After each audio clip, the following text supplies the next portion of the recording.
Hello everyone, welcome to another Falcons weekly webisode through FalconsAHL.com and the social media streams.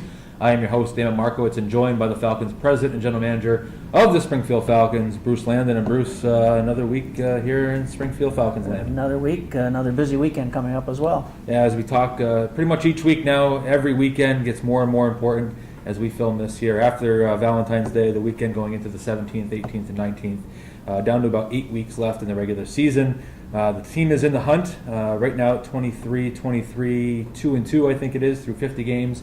It really becomes now a 26-game season, Bruce, as we get into the last 8 weeks. Yeah, you hate to look back, Damon, but we all do in this business, at some of the games that we've probably thrown away points that we easily could have had, where we've lost leads late in the game or maybe in a shootout or overtime. And those points, as we always say back then, you never get a chance to get back again. And if you look at those points that probably we did throw away, this team would probably be in first place, and that's with pretty much a depleted lineup a lot of the season. As we've said many times, we haven't had our full lineup, and other teams have gone through injuries and call-ups as well. But we are in the hunt. It's where we want to be going into this time of the season, and now it's a time to really make it or break it, and that means putting a streak together and trying to find a way to pick up points every single weekend. Before we get into today's agenda, which is going to be mostly based off of Facebook topics, appreciate everyone out there that went to Facebook and posted a question or comment that we're going to address today, but want to give a quick shout out there to DK's Hockey and Lacrosse, 1 Prior Road, down Enfield, Connecticut, for making these webisodes possible, down there at the Enfield Twin Rinks. Appreciate everything they do. We got the new backdrop here behind us, as long as it doesn't fall off the wall. I've done my job for the day, but before we get into the Facebook topics here, Bruce, a lot of it's hockey related, which clearly is the focus right now. We're coming off of a Sunday win here this past Sunday. Kind of a must win, I guess, if you can label that, here in February, that put us within 5 points of a playoff spot. Just your thoughts here on that win and how important it was. Well, the win was good for a lot of reasons. First of all, going into the weekend, we knew we were pretty banged up on defense, and we also knew we were pretty banged up in goal, with both Manny and Paul struggling with nagging injuries. So when you're going into the weekend with Friday, Saturday, Sunday with 3 big games, you want to come out of the weekend with some points. Ideally, you want to win all 3, but if you can come away with some points, you're usually happy based on your lineup going in. And of course, Friday night we had a game in hand and a chance to walk away with a win, and we didn't. But we've come out with a point, and then we got bombed pretty good down Bridgeport, where everybody did a poor job. As Rob Riley said, coaching, defense, goaltending, everything fell apart that game, and that happens sometimes. And as I said going into Sunday's game, when I was talking to the coaches before the game, I said sometimes, as silly as it sounds, you're better off getting beat 8-1 than you are 2-1 or 3-1, because if you get beat 2-1 or 3-1 and you've played a very poor game, it's sort of a little bit misleading. And when you get smoked 8-1, it sends a wake-up call to the guys. And they bounced back Sunday against a very good Manchester team. We came out, we limited them to 1 shot in the first period, and they had a double minor as well, power play. So we kept them off the scoreboard, and with not many shots, which was good because Paul Dayton was ailing a little bit. And then in the second period, as so happens, when you get that 2 or 3-0 lead, you seem to get a little, as they say, it's the toughest lead in hockey to protect. But anyways, Paul came away with just a fantastic second period and kept us in the game, and then we sealed the game going away pretty easily, 5-1, with Paul losing his shutout late in the game. But as you said, it was a must-win because we bounced back from the 8-1 shellacking the night before. We have shown some resiliency this year. We've been able to bounce back from games where we've had off performances, come back and pick up a big win. So, but you can't do that all the time. You have to, right now, to get into the playoffs and do what we need to do, we have to put a streak together. It can't be win 1, lose 1, win 2, lose 2. You have to put a streak together, and I think that's what we need to do starting very quickly. Yeah. Damon Markowitz along with Bruce Landon, another weekly webisode presented by DK's Hockey and Lacrosse, 1 Prior Road, down Enfield, Connecticut, at the Enfield Twin Rinks. Appreciate everything they do, and don't forget about the social media streams. Go to the official Facebook, official Twitter. A lot of updates there. Basically all the agenda now. We're going to talk about Bruce coming on Facebook. Got a lot of feedback. A lot of fans liked what we did during the summer, trying to sprinkle in some players and coaches, but still the most popular views we get are when you and I can go on and just talk about everything from off the ice to on the ice. People still like that, and we had to bring it back here for a week. And why not? No better way to get questions than through Facebook, and a lot of them hockey-based. And I'm just going to go through, and Sure. This is not rehearsed, as you know. You haven't seen these yet. I haven't seen them, and I haven't got my glasses on, so I can't read it anyway. Yeah, well, thankfully I put mine on. So first question coming from Maddie P. Through the Facebook.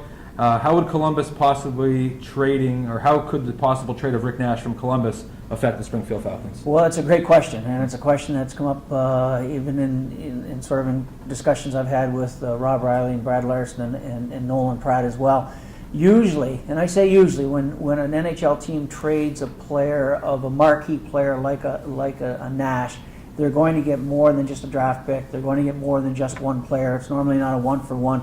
Normally, and I always say normally because things can happen, when they trade a marquee player like that, it's usually a draft pick and a couple prospects or two maybe players in return for one. Usually it's a multi-player deal where it's one going from Columbus to another team, which could bring back, as I said, a draft pick and 2 or 3 prospects, or another really good player and a couple prospects. So I don't know if they're going to trade Nash or not. That's all the speculation, and we stay out of that. That's Columbus's business.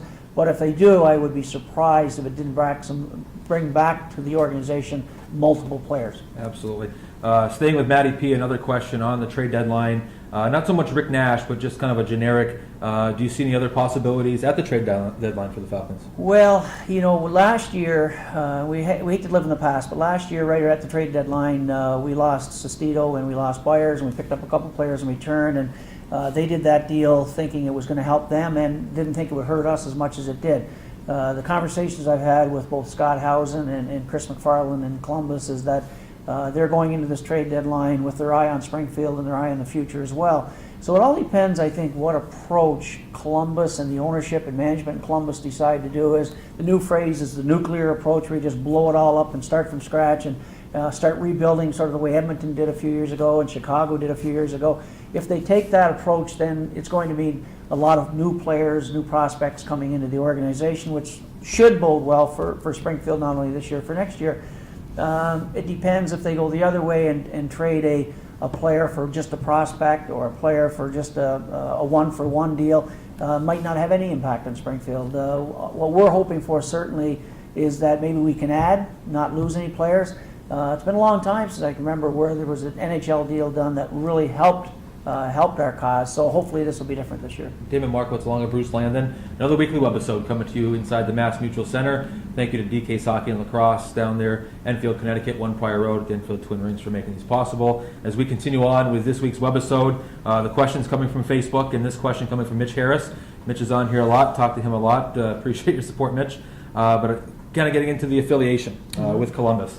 You had mentioned the need to increase attendance here. His question is regarding the Columbus Blue Jackets and the lack of success they've had. Just your thoughts on how you could sign that extension with Columbus when trying to increase attendance. I appreciate all the support and questions, but these questions I've answered before, and I always put it back to that person who asked the question when I've been stopped on the concourse. Well, who would you like to see us affiliated with? The Boston Bruins are locked up. The New York Rangers own their own franchise. The Islanders own their own franchise.